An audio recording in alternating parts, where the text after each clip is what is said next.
నమస్తే welcome to News Blaze ముందుగా headlines రేపటితో ముగియనున్న భారత్ పాక్ సీజ్ ఫైర్ ఒప్పందం రేపు మరోసారి దాయాది దేశాల డీజీఎంఓల భేటీకి ఛాన్స్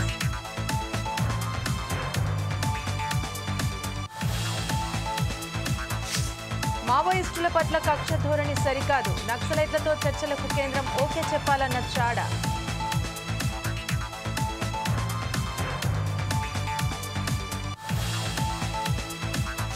హర్యానాలో పాక్ గూఢాచారి దేవేంద్ర సింగ్ అరెస్ట్ నిందితుడి ఫోన్ సీజ్ బ్యాంకు ఖాతాల పరిశీలన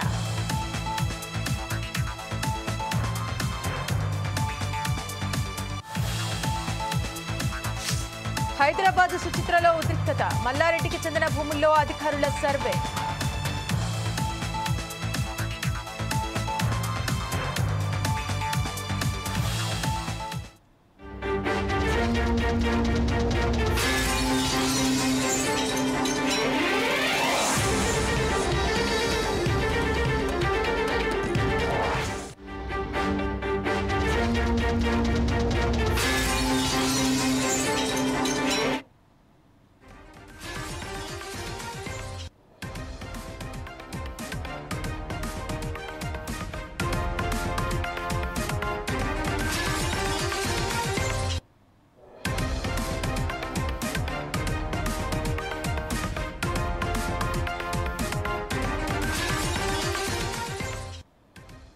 భారత్ పాక్ మధ్య కాల్పుల విరమణ ఒప్పందం రేపటితో ముగియనుంది. ఈ నెల 10వ తేదీన తొలుత ఈ ఒప్పందం జరగ్గా క్రమంగా అది 18వ తేదీ వరకు పొడిగిస్తూ వచ్చారు. అయితే రేపటితో ఈ సీజ్ ఫైర్ ఒప్పందం ముగియనుంది.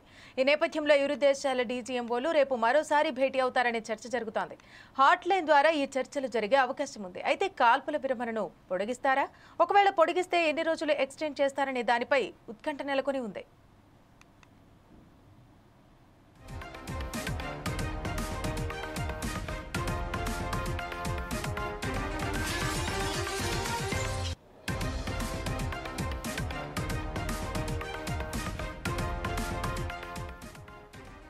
జమ్మూ కాశ్మీర్లోని పహల్గాం ఉగ్రదాడి తర్వాత భారత్ పాక్ల మధ్య పరిస్థితులు ఉద్రిక్తంగా మారాయి. ఈ ఉగ్రదాడిలో 26 మంది టూరిస్టులను టెర్రరిస్టులు అతి కిరాతకంగా కాల్చి చంపారు. దీనికి ప్రతీకారంగా భారత్ ఆపరేషన్ సింధూర్ను మొదలుపెట్టింది. పాకిస్తాన్లోని ఉగ్ర స్థావరాలపై దాడులు జరిపింది. ఉగ్రవాద నాయకులతో సహా దాదాపు 100 మంది టెర్రరిస్టులను మట్టుపెట్టింది ఇండియన్ ఆర్మీ. అయితే ఆపరేషన్ సింధూర్కు వ్యతిరేకంగా పాకిస్తాన్ ఆర్మీ కూడా దాడులు జరిపింది. భారత సరిహద్దు ప్రాంతాలపై డ్రోన్లు క్షిపణులతో దాడులు చేసింది. దీంతో ఇరు దేశాల మధ్య యుద్ధ వాతావరణం నెలకొంది. 4 రోజుల పాటు ఇరు దేశాలు దాడులు చేసుకున్నాయి. అయితే ఇది అణుయుద్ధానికి దారితీస్తుందనే నేపథ్యంలో భారత్ పాక్ కాల్పుల విరమణ ఒప్పందం చేసుకున్నాయి.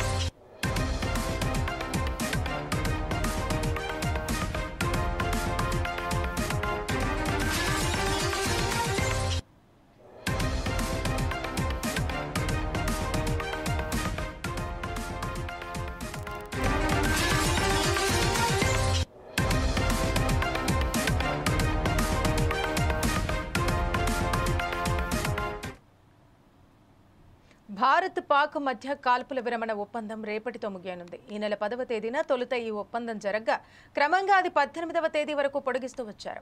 అయితే రేపటితో ఈ సీజ్ ఫైర్ ఒప్పందం ముగియనుంది. ఈ నేపథ్యంలో ఇరు దేశాల డీజీఎంఓలు రేపు మరోసారి భేటీ అవుతారనే చర్చ జరుగుతోంది. హాట్లైన్ ద్వారా ఈ చర్చలు జరిగే ఛాన్స్ ఉంది. అయితే కాల్పుల విరమణను పొడిగిస్తారా?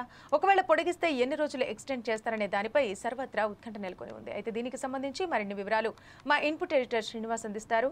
శ్రీనివాస్, చెప్పండి, అంటే రేపటితో ముగియనుంది ఈ కాల్పుల విరమణ, అంటే ఈ ఒప్పందం అనేది, అంటే ఇది ఈ విధంగానే కొనసాగుతుందా లేదా అనేది, అంటే సర్వత్రా కూడా ఒక రకమైనటువంటి ఆసక్తి నెలకొని ఉంది. దీనికి సంబంధించి వివరాలు తెలపండి.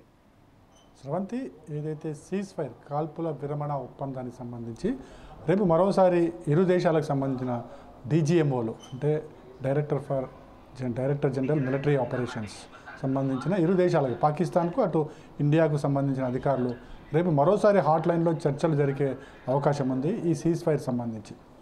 ఏదైతే పాక్ భారత్ల మధ్య జరిగిన ఘర్షణ వాతావరణము యుద్ధ వాతావరణం అవుతుందో యుద్ధ వాతావరణాన్ని గత ఈ నెల 10న విరమించడం జరిగింది. అయితే 10 తర్వాత మళ్ళీ దాన్ని పొడిగిస్తూ 18 వరకు పొడిగించడం జరిగింది. అయితే ఈ సీజ్ ఫైర్ ఒప్పందము మున్ముందు కూడా కొనసాగుతుంది. ఎందుకంటే మనకి పెహల్గాం ఉగ్ర దాడి తర్వాత భారత్ తీసుకున్న చర్యల్లో భాగంగానే పాకిస్తాన్ కాల్పుల విరమణ ఒప్పందాన్ని తూట్లుపరిచింది. సో ఇప్పుడు పరిస్థితి అంతా కూడా సద్దుమణిగింది. ఇలాంటి పరిస్థితుల్లో కాల్పుల విరమణ కొనసాగించాల్సి ఉంటుంది. ఎందుకంటే రెండు దేశాల మధ్య శాంతియుత చర్చలు జరగాలనుకున్నా లేకుంటే శాంతియుత వాతావరణం నెలకొనాలనుకున్నా సరే ఖచ్చితంగా సీజ్ ఫైర్ ఉండాల్సింది. ఇప్పుడున్న పరిస్థితుల నేపథ్యంలో ఒకవైపు భారత్ అయితే నిఘాను గట్టిగా పెంచింది, బార్డర్ సెక్యూరిటీని కూడా పెంచడం జరిగింది. ఎక్కడ ఏ విధమైన అవాంఛనీయ సంఘటనలు జరగకుండా ముందస్తు చర్యలన్నీ కూడా తీసుకోవడం జరుగుతుంది. మరోవైపు పాక్ నుంచి కూడా ఇప్పటివరకు అయితే ఏ విధమైన కవ్వింపు చర్యలు అయితే రాలేదు. ఒకవేళ వస్తే కనుక ఖచ్చితంగా భారత్ చెప్పినట్టు అది యుద్ధ చర్యగానే భావిస్తాం, ఆ తర్వాత తాము కూడా రంగంలోకి దిగుతామని ఒక హెచ్చరికలు కూడా జారీ చేసింది. సో ఈ జారీ నేపథ్యంలోనే పాకిస్తాన్ కవ్వింపు చర్యలకైతే మానుకోవడం జరిగింది ప్రస్తుతం. కానీ ఈ సీజ్ ఫైర్ సంబంధించి ఇది ఒక ఒప్పందం, ఇది ప్రతిసారి ఎక్స్టెన్షన్ చేసుకుంటూ పోవాలి. సో రేపు ఈ రోజుతోనే సీజ్ ఫైర్ ఒప్పందం ముగుస్తుంది. ఇది గత 10న చేసిన ఒప్పందము అది ఎక్స్టెన్షన్ చేసుకుంటూ 18 వరకు రావడం జరిగింది. రేపటి నుంచి మళ్ళీ ఈ సీజ్ ఫైర్ కొనసాగుతుందా లేదా అనే అంశాలకు సంబంధించి మరోసారి ఇరు దేశాల డీజీఎంలు చర్చల తర్వాత దీన్ని కొలిక్కి వచ్చే అవకాశం ఉంది. ఖచ్చితంగా సీజ్ ఫైర్ అనేది ఏదైతే ఉందో అది ఖచ్చితంగా పెంచుకోవాల్సి ఉంటుంది. ఎందుకంటే రెండు దేశాల మధ్య శాంతియుత వాతావరణం నెలకొనాలి కాబట్టి. సో రేపు డీజీఎంలో జరగబోయే సమావేశంలో ఖచ్చితంగా దీనికి సంబంధించి ఒక నిర్ణయం ఉంటుంది. సీజ్ ఫైర్ ఎక్స్టెన్షన్ చేస్తారు అంటే ఈ సీజ్ ఫైర్ వరకే ఈ చర్చలు ఉంటాయా లేకపోతే మిగతా అంశాల మీద ఏమైనా ఉంటాయనుకుంటే కనుక కేవలం ఏదైతే మిలిటరీ ఆపరేషన్ సంబంధించి సరిహద్దులకు సంబంధించి వీటి మాత్రమే చర్చ జరుగుతుంది తప్ప మిగతా ఏ అంశాలకు కూడా ఏ చర్చ ఉండదు. Thank you Srinivas. జేఆర్సీ కన్వెన్షన్లో వీహబ్ కార్యక్రమంలో ముఖ్యమంత్రి రేవంత్ రెడ్డి మాట్లాడుతున్నారు. లైవ్లో చూద్దాం. అయినా గద్దె దించగలరు. మొన్న తెలంగాణ రాష్ట్ర ముఖ్యమంత్రి నేను బాధ్యత చేపట్టిన అంటే 92 లక్షల ఓట్లు వచ్చినాయి. మరి 1 కోటి మంది మహిళలు 1 కోటి ఓట్లు మీరు ఎక్కడ ఓటు వేస్తే అక్కడ వీళ్ళెవ్వరు ఓటు వేసినా వేయకపోయినా మీ 1 కోటి మంది మహిళలు అనుకుంటే ఈ రాష్ట్రంలో ప్రభుత్వాన్ని ఆదేశించగలరు, నిర్దేశించగలరు, ఈ రాష్ట్రంలో ప్రభుత్వాన్ని గెలిపించగలరు. అంత గొప్ప మహిళా శక్తి ఉన్న మహిళల్ని ప్రోత్సహించడమే మా ప్రభుత్వం యొక్క లక్ష్యం. మీ సోదరుడిగా మీ రేవంత్ అన్నగా మీకు అండగా నిలబడతా. ఆర్థికంగా మీరు ఎదగండి. మీకు కావాల్సిన ప్రోత్సాహకాలు ఇచ్చే బాధ్యత నాది. పెద్ద పెద్ద కార్పొరేట్ కంపెనీలకు ఇస్తే వాళ్ళు తీసుకొని దేశాలు ఇచ్చి ఇతర దేశాలు పారిపోతున్నారు. వందల వేల కోట్ల రూపాయలు ఈ దేశంలో గత 10 సంవత్సరాలలో 16 లక్షల కోట్ల రూపాయలు కార్పొరేట్ కంపెనీలకు అప్పిస్తే బ్యాంకులకు ఎగవేసి దేశాలు ఇడిచిపెట్టి పారిపోయినారు. కేంద్ర ప్రభుత్వం 16 లక్షల కోట్ల రూపాయలు వాళ్ళకి ఇచ్చిన పన్నులు రద్దు చేశారు. కానీ మా ఆడబిడ్డలకు పోయిన సంవత్సరం 15,000 కోట్లు సరుకులు ఇచ్చినారు. మెప్మాలో నాకు తెలిసి 6,000 కోట్లు ఇచ్చినాం. పోయిన సంవత్సరం 21,000 కోట్లు ఆడబిడ్డలకు అప్పిస్తే ఒక్క రూపాయి కూడా ఏ బ్యాంకుకి ఎగవేయకుంటే ఈ ప్రపంచంలో కడుతున్న వాళ్ళు, చెల్లిస్తున్న వాళ్ళు, మిత్తితో సహా చెల్లిస్తున్న వాళ్ళు ఎవరైనా ఉన్నారు అని అంటే మా ఆడపడుచులు. ఆర్థిక క్రమశిక్షణ ఆడబిడ్డలను చూసి నేర్చుకోవచ్చు. అందుకే ఈ సంవత్సరం కూడా వాళ్ళని ప్రోత్సహించాలని ఇంతకుముందు దివ్య గారు చెప్పినట్టు 15,000 టార్గెట్ పెట్టుకుంటే 20,000 కోట్లకు రీచ్ అయిందంటే ఈరోజు బ్యాంకులకు మీ పట్ల ఒక విశ్వాసం, నమ్మకం ఉంది. మీకు ఇచ్చే ప్రతి రూపాయి వడ్డీతో సహా సరైన సమయంలో మీరు చెల్లిస్తారని. మీరు ఆర్థిక క్రమశిక్షణతో ముందుకు వెళ్తున్నారు కాబట్టి మీరు ఆర్థికంగా అభివృద్ధి చెందడానికి అవకాశం ఉంది. అందుకే ఈనాడు రాష్ట్ర ప్రభుత్వం తరఫున మీ సోదరుడిగా నేను మీకు మాట ఇస్తున్నా. మీరు బలంగా నిలబడండి. ఈరోజు 10,000 మెగావాట్లు సోలార్ పవర్ అవసరం ఉన్నది మనకు. 1000 మెగావాట్లు కాదు, 1000 మెగావాట్లను మీరు సరైన విధంగా మీరు నిర్వహించండి. అవసరమైతే ఇంకొక 1000 మెగావాట్లను ఈరోజు మీకు కేటాయించడానికి రాష్ట్ర ప్రభుత్వం సిద్ధంగా ఉన్నది. అదేవిధంగా ఆర్టీసీలో 10,000 బస్సులు ఉంటే దాదాపుగా 5,000 బస్సులు ప్రైవేట్ నుంచి మనం ఈరోజు ఎంగేజ్ చేస్తున్నాం. అందులో 1000 బస్సులు మీకు ఇవ్వాలనుకున్నాం. 600 బస్సులకు మీరు ఇప్పుడు ప్రణాళికలు చేసుకున్నారు. 150 బస్సులను పోయిన నెలనే నేను పరేడ్ గ్రౌండ్ దగ్గర ప్రారంభించడం జరిగింది.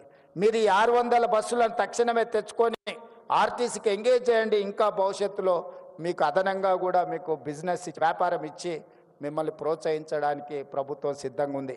మీరు తయారు చేసే వస్తువులను కూడా ప్రభుత్వం గతంలో ఎవరైనా మన దగ్గరికి గెస్టులు వచ్చినా లేకపోతే మనం ఎక్కడికైనా వెళ్ళినప్పుడు ప్రభుత్వం కార్పొరేట్ కంపెనీల నుంచి గిఫ్ట్ ప్యాకులు కొనుక్కొని ఇచ్చేవాళ్ళు. కానీ ఈసారి మొత్తం కంప్లీట్గా మహిళా సంఘాలు తయారు చేసే ఉత్పత్తులనే హ్యాండ్లూమ్నే ఈరోజు మనం వచ్చే గెస్టులకు గిఫ్టులుగా మనం ఇస్తున్నాం. మేము ప్రధానమంత్రిని కలిసినా కూడా మీ వస్తువులే తీసుకెళ్ళి నేను ఇస్తున్నా. ఏ దేశం నుంచి ఏ దిగ్గజ వ్యాపారస్తుడు ఇక్కడికి వచ్చినా మీరు ఉత్పత్తి చేసిన వస్తువులనే వాళ్ళకు బహుమతిగా మనం ఇస్తున్నాం. ప్రత్యక్షంగా మా ఆడబిడ్డల్ని ప్రోత్సహించాలనేదే మా ప్రభుత్వం యొక్క ఆలోచన విధానం. అందుకే ఈరోజు సర్పు వేరే మెప్మా వేరే ఉంటే రెండింటిని కలిపి మెర్జ్ చేసినాం.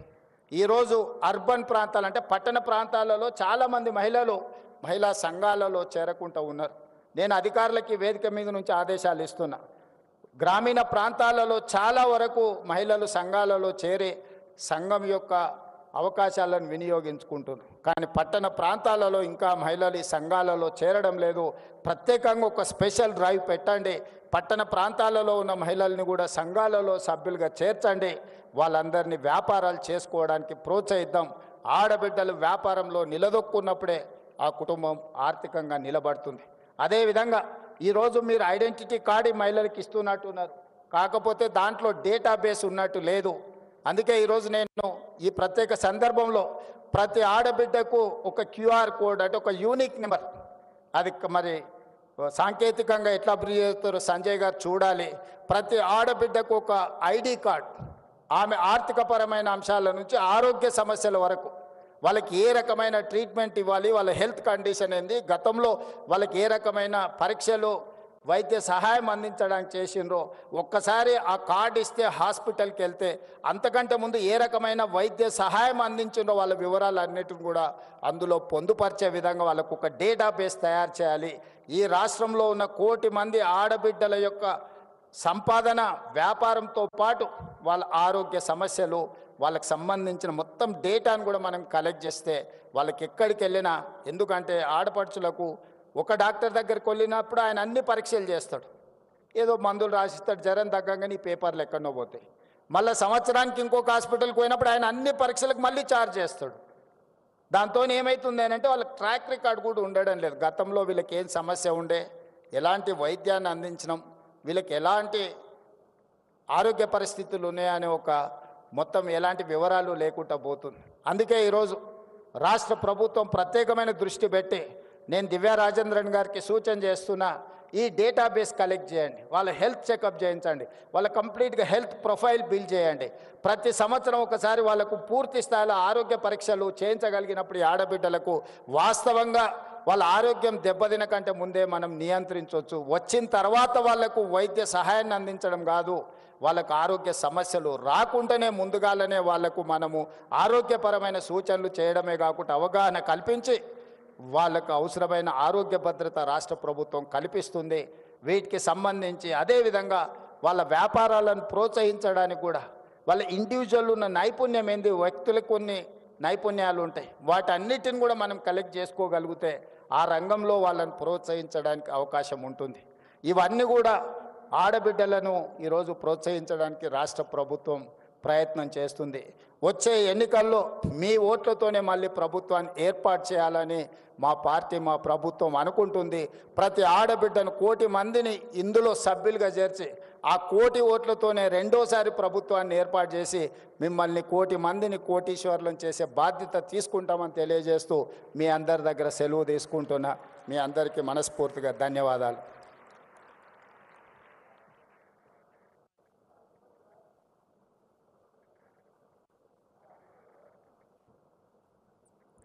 Thank you, sir. Thank you for those insightful words. We will now move on to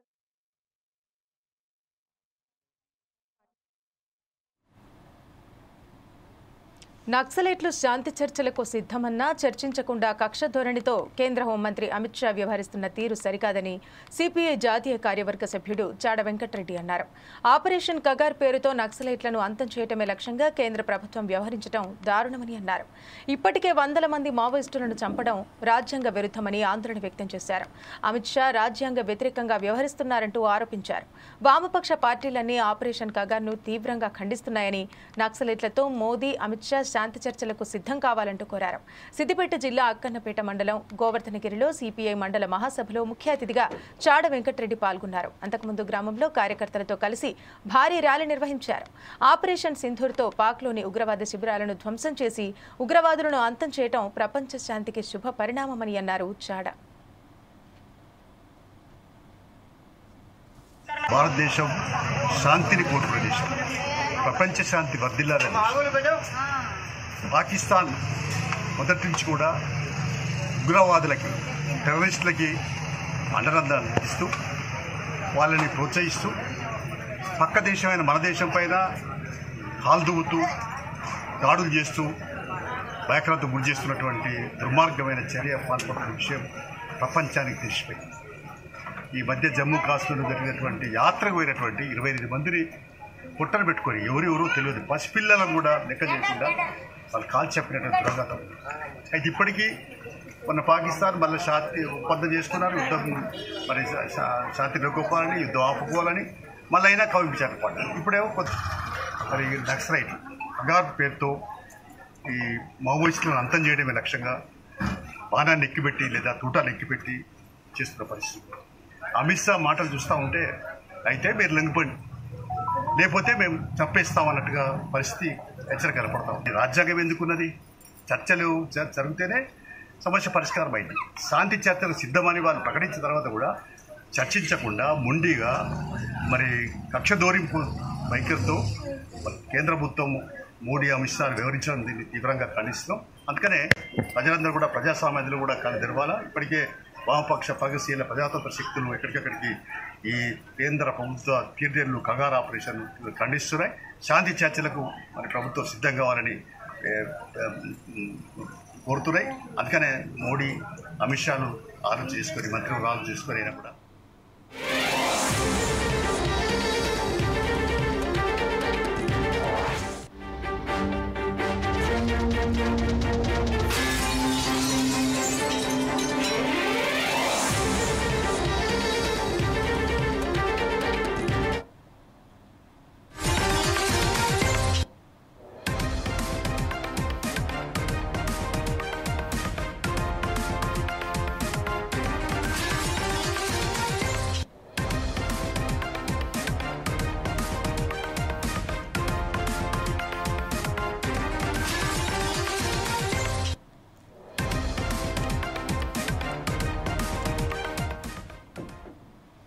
breaking news చూస్తున్నాం. మేడ్చల్ జిల్లా సుచిత్రలో టెన్షన్ వాతావరణం నెలకొంది. మాజీ మంత్రి మల్లారెడ్డి అల్లుడు రాజశేఖర్ రెడ్డికి చెందిన భూముల్లో రెవెన్యూ అధికారులు సర్వే నిర్వహిస్తున్నారు.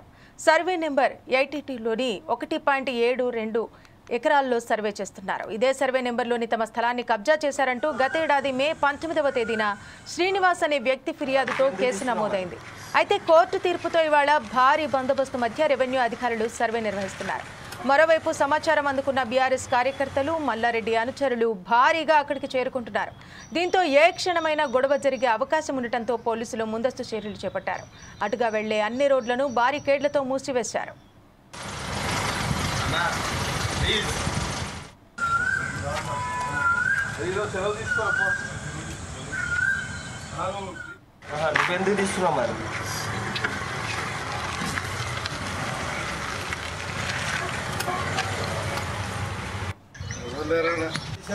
పట్టదారు పాస్బుక్ అయ్యి అని జనరల్ కండిషన్ కానీ దానికి జనరల్ కండిషన్ నువ్వు దీనికి ఇది చేయాల్సిన ఇది లేదు. ఎంపవర్ దాంట్లో మా ఆబ్జెక్షన్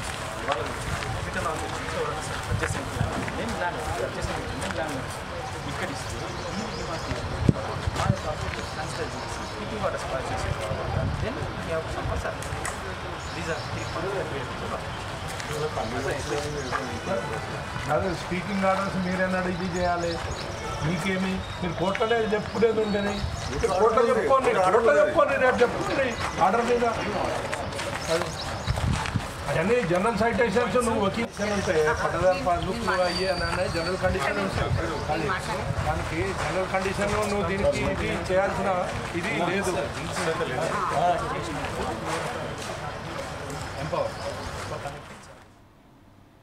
మేడ్చల్ జిల్లా సుచిత్రలో టెన్షన్ వాతావరణం నెలకొంది. మాజీ మంత్రి మల్లారెడ్డి అల్లుడు రాజశేఖర రెడ్డికి చెందిన భూముల్లో రెవెన్యూ అధికారులు సర్వే నిర్వహిస్తున్నారు. సర్వే నెంబర్ 82లోని 1.27 ఎకరాల్లో సర్వే చేస్తున్నారు. ఇదే సర్వే నెంబర్లోని తమ స్థలాన్ని కబ్జా చేశారంటూ గతేడాది మే 19వ తేదీన శ్రీనివాస్ అనే వ్యక్తి ఫిర్యాదుతో కేసు నమోదైంది. అయితే కోర్టు తీర్పుతో ఇవాళ భారీ బందోబస్తు మధ్య రెవెన్యూ అధికారులు సర్వే నిర్వహిస్తున్నారు.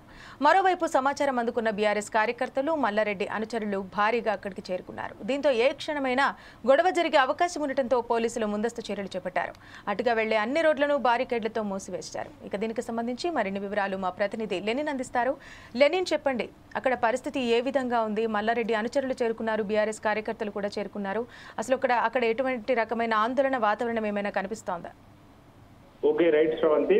మేడ్చల్ జిల్లా సుచిత్రలో మల్లారెడ్డి అల్లుడు రాజశేఖర రెడ్డి భూముల్లో అయితే సర్వే నిర్వహిస్తున్నారు. ఈ సర్వేలో భాగంగా దాదాపు గత సంవత్సరంలో ఎవరైతే శ్రీనివాస్ కోర్టులో ఫిర్యాదు అయితే చేయడం జరిగింది, ఆ కోర్టు తీర్పుతో నేడు భారీ బందోబస్తు పోలీస్ బందోబస్తు మధ్యలో అయితే సర్వే నిర్వహిస్తున్నారు. దాదాపు బీఆర్ఎస్ కార్యకర్తలైనా మంత్రి మల్లారెడ్డి అనుచరులైనా ఏ క్షణమైనా గొడవ జరిగే అవకాశం ఉండడంతో ముందస్తు చర్యలు అయితే అంటే నార్మల్ గా పోలీసులు అయితే చేపడుతున్నారు.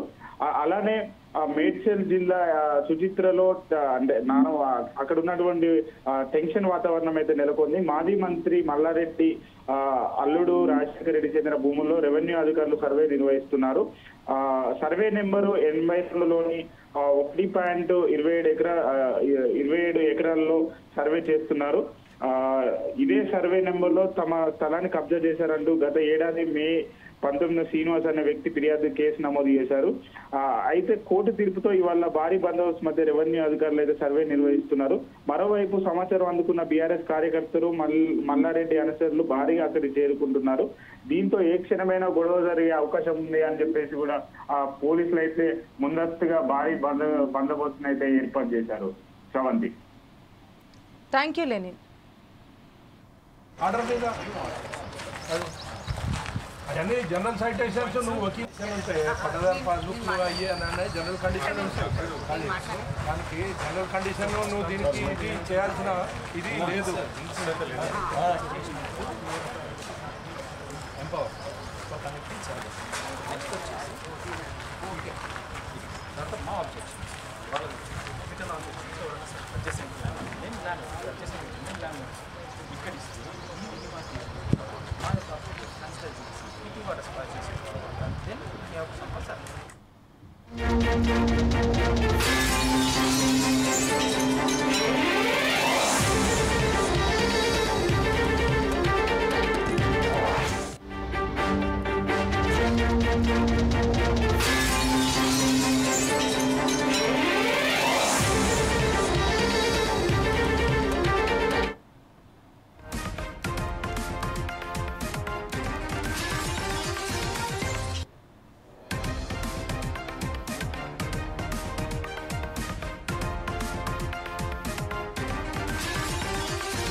మరో బ్రేకింగ్ న్యూస్ చూస్తున్నాం. హైదరాబాద్ గాంధీ భవన్ దగ్గర ఉద్రిక్తత వాతావరణం చోటు చేసుకుంది. లోక్సభ ప్రతిపక్ష నేత రాహుల్ గాంధీపై ఎఫ్ఐఆర్ నమోదును నిరసిస్తూ తెలంగాణ యూత్ కాంగ్రెస్ నేతలు ఆందోళనకు దిగారు. ప్రధాని మోదీ, బీహార్ సీఎం నితీష్ కుమార్ దిష్టి బొమ్మను దగ్ధం చేశారు. మోదీ, నితీష్ డౌన్ డౌన్ అంటూ నినాదాలు చేశారు. ఇక రంగంలోకి దిగిన పోలీసులు ఆందోళనకారులను అడ్డుకోవడంతో స్వల్ప వాగ్వాదం చోటు చేసుకుంది. దీంతో గాంధీ భవన్ పరిసర ప్రాంతాల్లో ఉద్రిక్తత వాతావరణం నెలకొంది.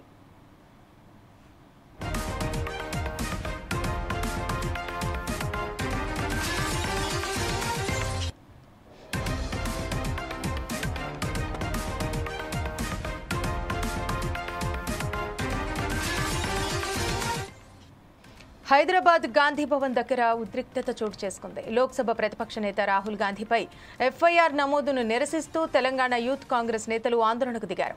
ప్రధాని మోదీ, బీహార్ సీఎం నితీష్ కుమార్ దిష్టిబొమ్మ దగ్ధం చేశారు. మోదీ, నితీష్ డౌన్ డౌన్ అంటూ నినాదాలు చేశారు. ఇక రంగంలోకి దిగిన పోలీసులు ఆందోళనకారులను అడ్డుకోవడంతో స్వల్ప వాగ్వాదం చోటు చేసుకుంది. దీంతో గాంధీ భవన్ పరిసర ప్రాంతాల్లో ఉద్రిక్తత వాతావరణం నెలకొంది.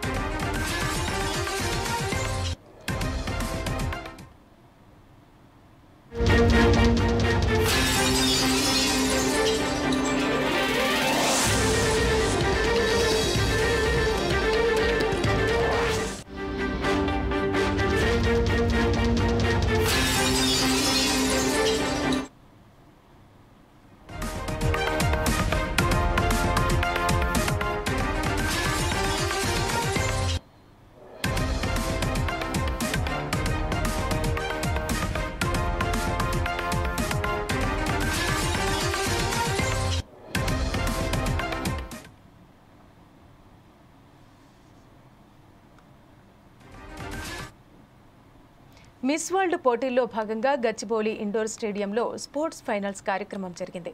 ముఖ్యంగా మిస్ వరల్డ్ కంటెస్టెంట్లు చేసిన ప్రదర్శనలు అందరినీ ఆకట్టుకున్నాయి. క్రీడాకారులు తాంగ్తా మార్షల్ ఆర్ట్స్, రోలర్ స్కేటింగ్ ప్రదర్శించారు. అలాగే కొందరు మిస్ వరల్డ్ కంటెస్టెంట్లు యోగాసనాలు వేశారు. ఇక ఈ కార్యక్రమంలో మంత్రి Jupally Krishna Rao, Miss World founder Julia Morley, Telangana ప్రభుత్వ సలహాదారు, తెలంగాణ ఒలింపిక్ అసోసియేషన్ అధ్యక్షులు Jithender Reddy, MP, BCCI vice president Rajeev Shukla, Telangana Sports Authority chairman Shivasena Reddy, Sports Authority MD Soni Bala, Telangana Olympic Association secretary Malla Reddy, director of tourism Hanumanth, ఇతర అధికారులు పాల్గొన్నారు.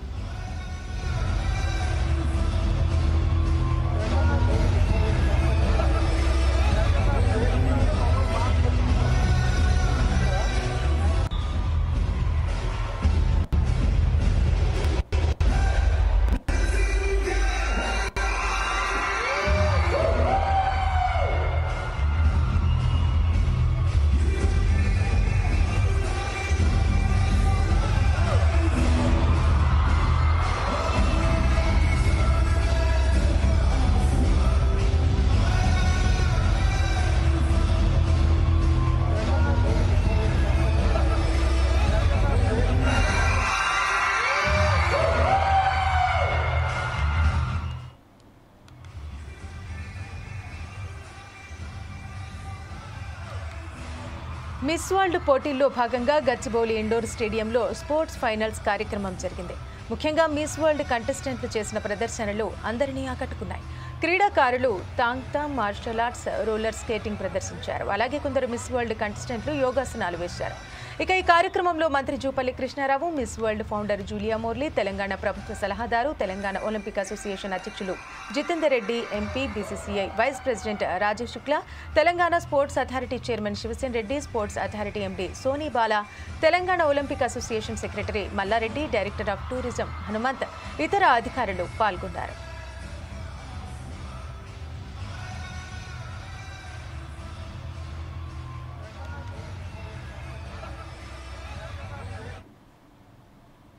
గౌరవెల్లి ప్రాజెక్టు పూర్తి చేయాలనే డిమాండ్తో సిపిఐ ఆధ్వర్యంలో ప్రత్యేక కార్యాచరణ రూపొందిస్తామని ఆ పార్టీ జాతీయ కార్యవర్గ సభ్యుడు చాడ వెంకటరెడ్డి తెలిపారు. కొత్త ఆసుపత్రి నిర్మాణం పేరుతో ఇప్పుడు కొనసాగుతున్న హుస్నాబాద్ ప్రభుత్వ ఆసుపత్రి భవనాన్ని కూల్చివేయొద్దని ఆయన సూచించారు. హుస్నాబాద్ ప్రాంత వరప్రదాయాన్ని గౌరవెల్లి ప్రాజెక్టును కుర్చీ వేసుకుని పూర్తి చేస్తానని చెప్పి కేసీఆర్ పూర్తి చేయలేదని గుర్తు చేశారు.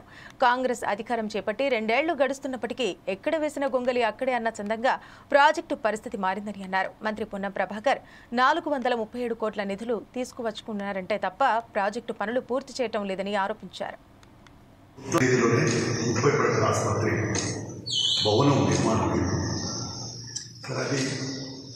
20-25 సంవత్సరాల ముందుకే దాన్ని మళ్ళీ డిస్పెండర్ చేసి కొత్తగా 20 సంవత్సరాలే మళ్ళీ దాన్ని రిపేర్స్ కూడా ఇస్తాం.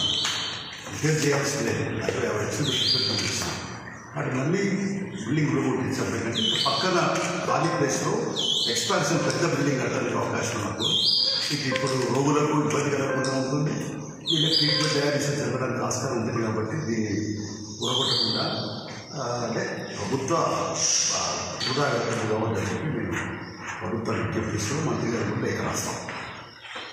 ఇంకా 2007లో ఏంటంటే గవర్నమెంట్ గడిపోయింది 40%. గవర్నమెంట్ అది అనవసరమా అవసరమా అంటే నా దృష్టిలో అయితే, నా వ్యక్తిగత అభిప్రాయం అయితే అనవసరమే. అంత రిజర్వేషన్ సామర్థ్యం పెంచడం. ఎప్పుడు నీళ్ళు వస్తే ఉంటే దీన్ని యూజ్ చేసుకుంటూనే పోతా ఉంటాం. ఇక్కడ 1.2729 CM అంటే పెద్ద ఇవే, దాన్ని పెట్టేసి కావాలి డబ్బులు. మరిన్ని వార్తలు విశేషాల కోసం చూస్తూనే ఉండండి 4 Sides TV.